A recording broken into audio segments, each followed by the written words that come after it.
Hello everyone.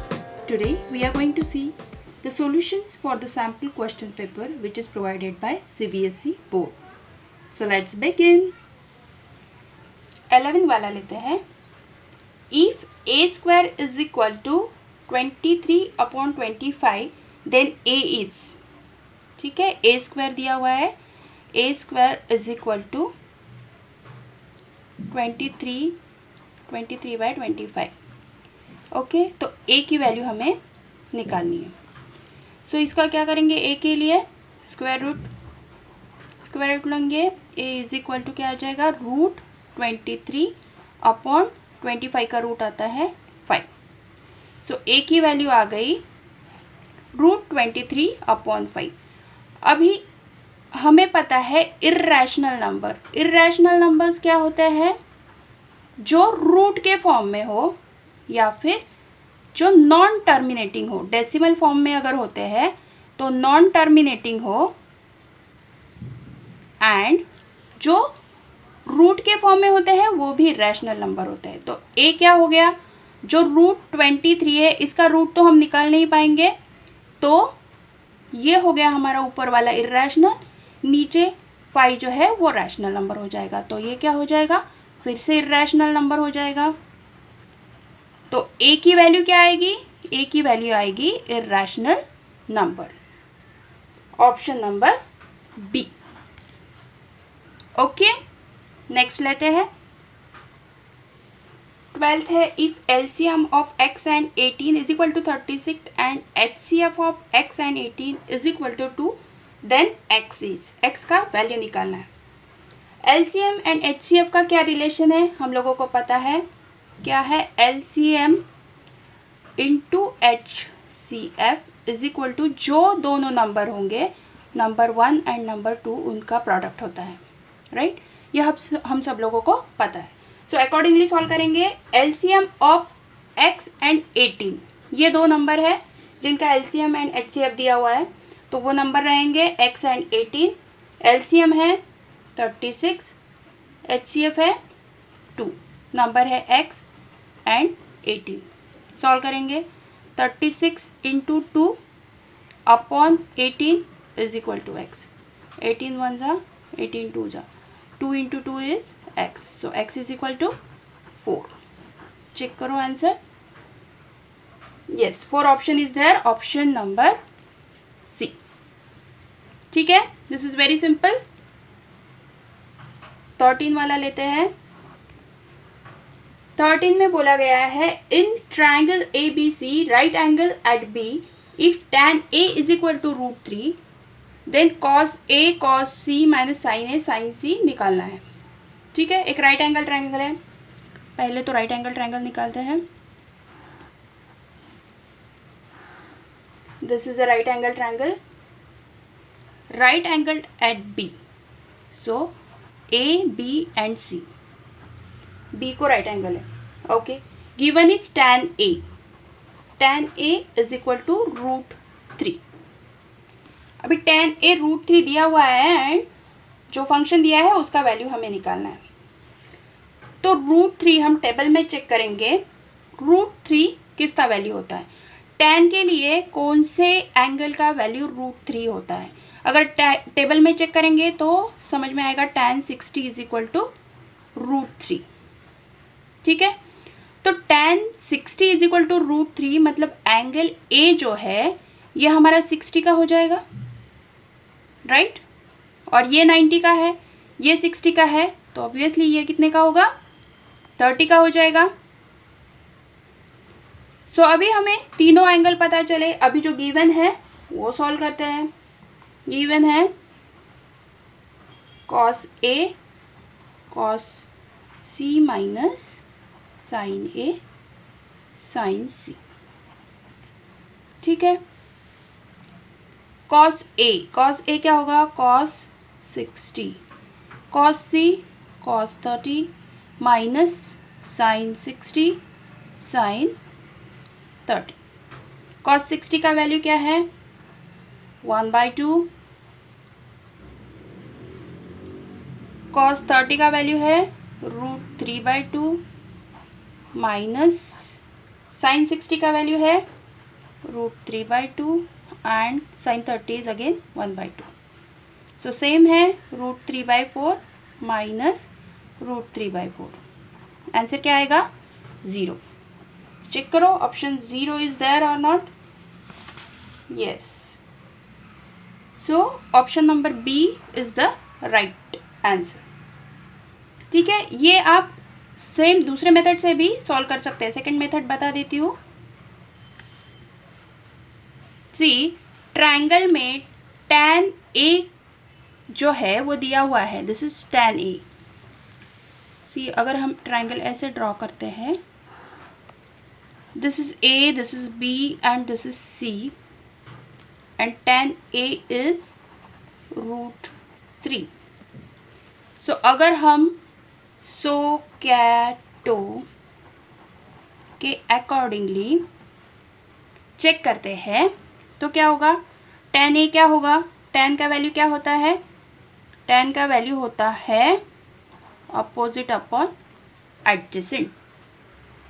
So angle A का opposite है BC upon AB और हमें अगर tan A दिया हुआ है √3 तो BC अपॉन AB क्या आ जाएगा? √3/1. सो BC हमारा हो जाएगा √3 और AB हो जाएगा 1. So according to Pythagoras theorem हम फिर से ये निकाल सकते हैं. That is AC² is equal to BC² plus AB². So AC² निकालना है. एज इट इज रहेगा BC इज √3 का स्क्वायर प्लस 1 का square is equal to 3 + 1 is equal to 4. So AC कितना आ जाएगा? √4 is equal to 2. So AC हमारा हो गया 2. अभी तीनों साइड हमें पता है. जो गिवन फंक्शन है उसमें अगर हम वो वैल्यू पुट करते हैं तो भी हमें आंसर 0 ही मिलेगा. You can check it. Check करो और कमेंट सेक्शन में मुझे कमेंट करो कि सेम आंसर आता है कि नहीं. ठीक है, 14 वाला लेते हैं. 14 में बोला गया है if the angles of triangle ABC are in the ratio 1:2 respectively and the largest angle being angle C, then the value of given function is. ठीक है, इसमें बोला गया है कि एक ट्रायंगल है. ट्रायंगल निकालते हैं A, B एंड C. ठीक है, this is A, this is B and C. तीनों एंगल का रेशो दिया हुआ है. रेशो है 1:1, 1:2. This is the ratio and the largest angle is C. ये एंगल सबसे बड़ा है. ठीक है, कैलकुलेट करने के बाद देखते हैं क्या आता है. Then the value of given function is. पहले तो हमें ये पता है कि ट्रायंगल के तीनों एंगल का एडिशन जो होता है वो कितना होता है? 180 होता है. सो हम ये जो रेशो दिया है उससे हम तीनों एंगल निकालेंगे. Suppose let angle A is x. ठीक है, तो रेशो क्या होगा? x plus 2x is equal to कितना आ जाएगा? 180. ये x है, ये x है, ये 2x है. ठीक है, सो कितना आ जाएगा total? 4x is equal to 180. x कितना आएगा? 180 अपॉन 4, 4 4 ज़ा 4 5 ज़ा. सो x आ गया हमारा 45. ठीक है, 2x कितना आ जाएगा? 45 इंटू 2 दैट इज़ 90. ठीक, सो मतलब क्या हुआ कि ये जो ट्रायंगल है ये राइट एंगल है. राइट एंगल ट्रायंगल है क्योंकि एक एंगल हमारा 90 का आ रहा है और सबसे बड़ा वाला एंगल कौन सा है? C. So this is A, this is B and this is C. ये दोनों 45 के हो गए और ये है 90 का. अभी जो गिवन फंक्शन है उसके अकॉर्डिंगली चेक करते हैं. sec A upon cosec B minus tan A upon cot B. अभी हमें सारे एंगल्स पता है, डायरेक्टली पुट करेंगे. sec A क्या होगा? sec 45 cosec 45 minus tan 45 and cot 45।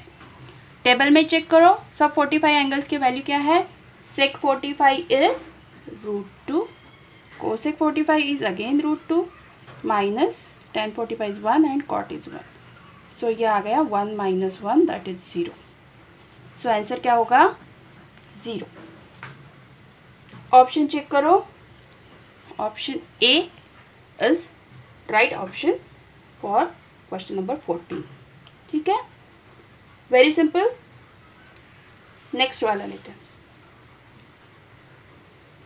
15th is the number of revolution made by a circular wheel of radius 0.7 meter in rolling a distance of 176 meter is।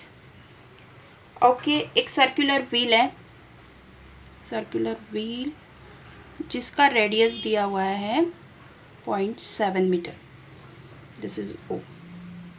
ठीक है, distance कितना cover कर रहा है वो भी दिया गया है, टोटल डिस्टेंस है 176 मीटर। तो ये रिवॉल्यूशंस कितना लेता है वो हमें चेक करना है फॉर दिस डिस्टेंस। इतना डिस्टेंस चलने के बाद ये जो व्हील है कितने टाइम घूमेगा वो हमें निकालना है। ठीक है, सो इसके लिए हमें क्या करना पड़ेगा, एक तो रेडियस दिया हुआ है तो पहले तो हमें सरकमफेरेंस निकालना पड़ेगा।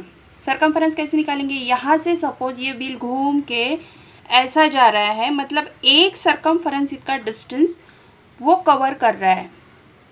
तो सेम पॉइंट पे यहाँ पे अगर हम सेम सर्कल निकालें और यहाँ पे ये मार्क जो है यहाँ पे सेम आ जाए तो ये डिस्टेंस कितना होगा, ये जो डिस्टेंस ये व्हील कवर करेगा ये हो गया 2πr।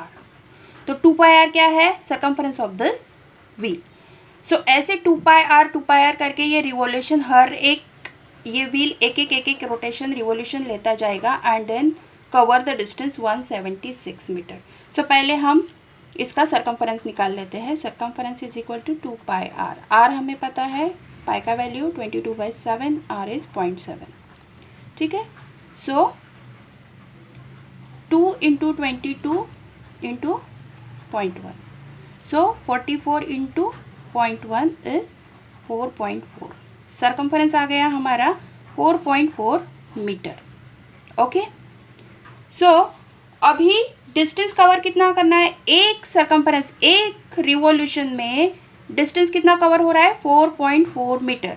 हमें डिस्टेंस दिया है 176 मीटर। तो ऐसे कितने रोटेशन लगेंगे, कितने रिवॉल्यूशन लगेंगे, हमें 4.4 से इसे डिवाइड करते हैं। 176 अपॉन 4 2 से डिविजिबल है, सो ये 8 आ जाएगा, फिर से 8 0, दिस इज 22।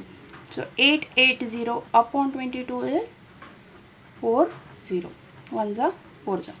सो 40 रिवॉल्यूशंस जो है वो व्हील को लेने पड़ेंगे, तब जाके 176 मीटर का डिस्टेंस वो कवर करेगा।